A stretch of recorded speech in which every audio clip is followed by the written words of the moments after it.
महाराज की जय हो। बोलिए आज के आनंद की जय हो। बोलिए गणेश जी महाराज की जय हो। बोलो सन्नी जी महाराज की जय हो। सीताराम। सीताराम। आज शनिवार व्रत कथा प्रारंभ करने जा रहे हैं। सभी भक्त शनिवार व्रत कथा सुने। थोड़ा हरि नाम कीर्तन।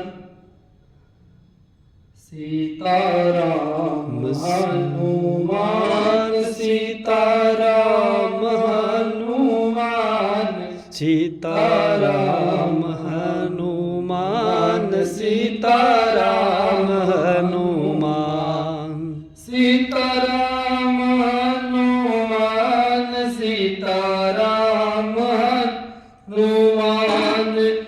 सीताराम हनुमान सीताराम हनुमान सीताराम हनुमान सीताराम हनुमान। बोलिए हनुमान जी महाराज की जय हो। शनिवार की व्रत कथा।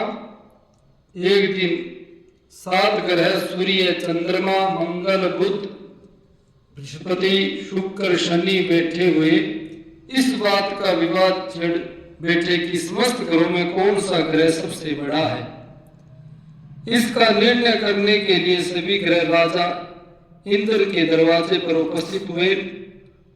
इंद्र ने सोचा कि यदि किसी ग्रह को मैं महान कह दूंगा तो सारे 8 ग्रह मुझसे नाराज हो जाएंगे।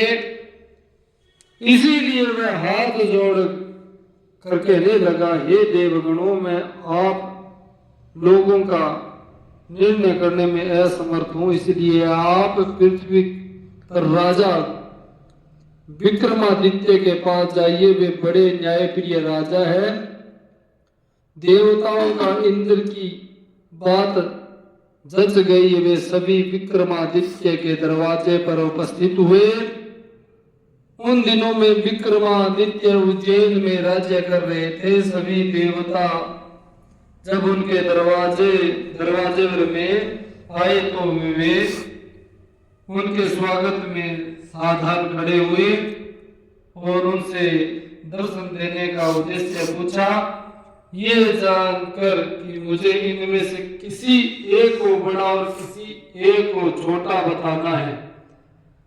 राजा धर्म के संकट में पड़ गए, मगर वह कर्तव्यनिष्ठ राजा थे, इसलिए उन्होंने न्याय करने का निश्चय किया। दूरदर्शी विक्रमादित्य किसी एक देवता को अपने मुंह से छोटा या बड़ा कहना नहीं चाहते थे, इसीलिए उनके प्रत्येक ग्रह के आसन उसी के प्रिय धातु से बनवाकर इस क्रम में रख दिए कि सोने का आसन सबसे पहले आए, लोहे का सबसे बाद में। फिर उन देवताओं से कहा कि वे अपने अपने आसन पर पधारे। आसनों के क्रम से ही ग्रह अपना पद जाने। आसन सोना चांदी कांसी पीतल सीसर सस्ता अभ्रक और लोहे के थे। लोहे का आसन सबसे बाद में था, वहां शनि का आसन था। शनि देव समझ गए कि विक्रमादित्य ने उनसे सबसे छोटा कहा है, अतः वे क्रोधित होकर बोले, चंद्रमा राजन, तो मेरे पराक्रम को नहीं जानते। सूर्य एक राशि पर 1 महीना, चंद्रमा 2.25 दिन, मंगल 1.5 मास, बृहस्पति 13 महीने, बुध और शुक्र केवल 1 मास और राहु तथा केतु उल्टे चलते हैं। सिर्फ 18 मास तक राशि पर रहते हैं, परंतु मैं एक राशि पर 2.5 से 7 साल तक रहता हूँ। राम को 7.5 आई तो उन्हें राज्य की स्थान पर वनवास मिल गया और रावण पर जब शनिदेव की 67 आई तो उन्हें कुल का सत्यानाश हो गया। अब तेरी बारी है। ऐसा कहकर शनिदेव वहां से चले गए। समय अनुसार राजा विक्रमादित्य पर साढ़ सती आई, तब शनिदेव घोड़ों का सौदागर बनकर उज्जैन पधारे। उनके मायावी घोड़े बहुत ही मन भावुक थे। राजा ने घोड़े के सौदागर के आने का समाचार सुना तो अश्वपाल को उन्हें देखने और छांटने के लिए भेजा। उन्हें घोड़ों में से एक घोड़ा इतना सुंदर था कि राजा की तबीयत उसकी सवारी करने से ललचा गई।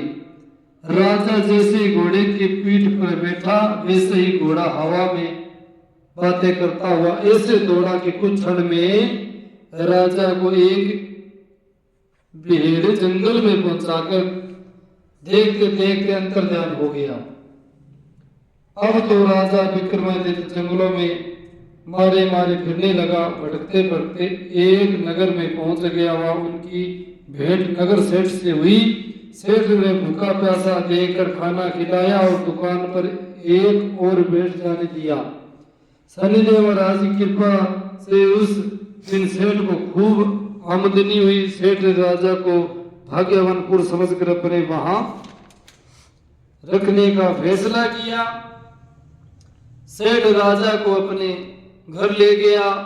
उसमें राजा भोजन कर रहा था। उस कमरे की खूंटी पर एक 9 लाख का हार टंगा हुआ था।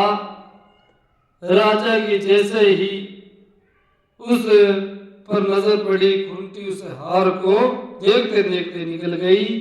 कुछ देर बाद सेठ कमरे में आया। उस खूंटी पर हार ने पाया तो उसने राजा को हार की चोरी के अपराध में पकड़ लिवाया। न्यायाधीश पति ने राजा के दोनों हाथ पेट काटने की आज्ञा दी। जब राजा ने चोर किया बना दिया गया तो उस नगर के एक तेली का राजा पर दया आ गई। वह उसे उठा लाया। उसने उसे कोहलू के पीछे बिठा दिया ताकि वेल हाँकता रहे। सरस्वती बीतने पर कुछ काल ही बचा था। एक दिन चोर घिया को वर्षा ऋतु में मल्हार राग गाने की सूझी। रात की खामोशी में उसकी मनमोहक ध्वनि राजकुमारी के कानों में पड़ी। सुरीली आवाज को सुनते ही वह उस पर मोहित हो गई। उसने दासी को भेजा, उसका आता पता मालूम कर लिया। रागी चोरंगिया यह सुनकर राजकुमार ने प्रण कर लिया कि अगर वह विवाह करेगी तो उसी के साथ करेगी, वरना आजीवन अविवाहित रहेगी। सुबह जब राजा रानी को मालूम हुआ तो उन्होंने समझने की कोशिश की, मगर राजकुमारी अपना प्रण तोड़ने को तैयार नहीं हुई। विवश होकर राजा रानी को मानना पड़ा। राजा ने तेली को बुलाकर आदेश दिया कि जो चौरंगिया की शादी मेरी लड़की के साथ करने का इंतजाम करें। राजस्य वंश तेली को चौरंगिया के साथ का प्रबंध करना पड़ा।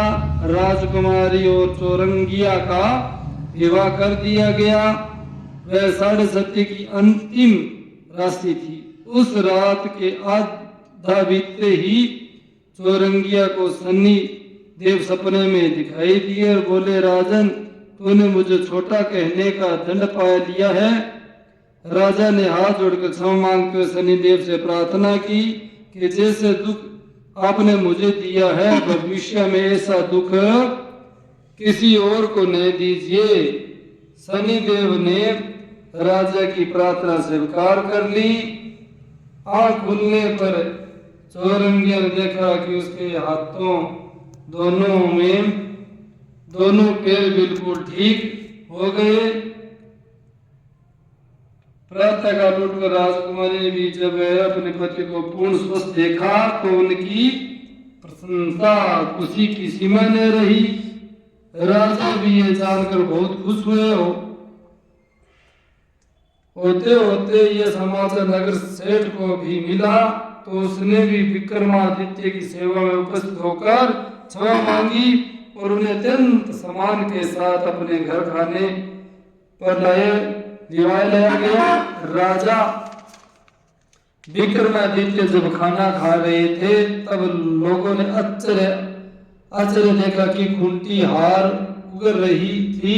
ये कौतुक देख नगर सेठ एक ऐसा अद्भुत हुआ कि उसने अपनी कन्या का विवाह भी राजा विक्रमादित्य के साथ अत्यंत धूमधाम से कर दिया था। कुछ दिनों के पश्चात जब राजा विक्रमादित्य अपनी राजधानी में आए तो लोगों ने बहुत प्रसन्न हुए। उन्होंने राजा और दोनों रानियों को अति स्वागत किया। पुनः राज्य प्राप्त कर लेने के बाद राजा ने राज्य में घोषणा कर दी कि सभी प्रजाजन प्रत्येक शनिवार को व्रत रखकर उनकी कथा व पूजन किया करें। बोले शनिदेव महाराज की जय हो। सीताराम हनुमान सीताराम हनुमान। बोली हनुमान जी महाराज की जय हो। अगर मेरी कथा आपको अच्छी लगे तो शेयर और कमेंट करें। जय सिया राम। राधे राधे। राधे राधे।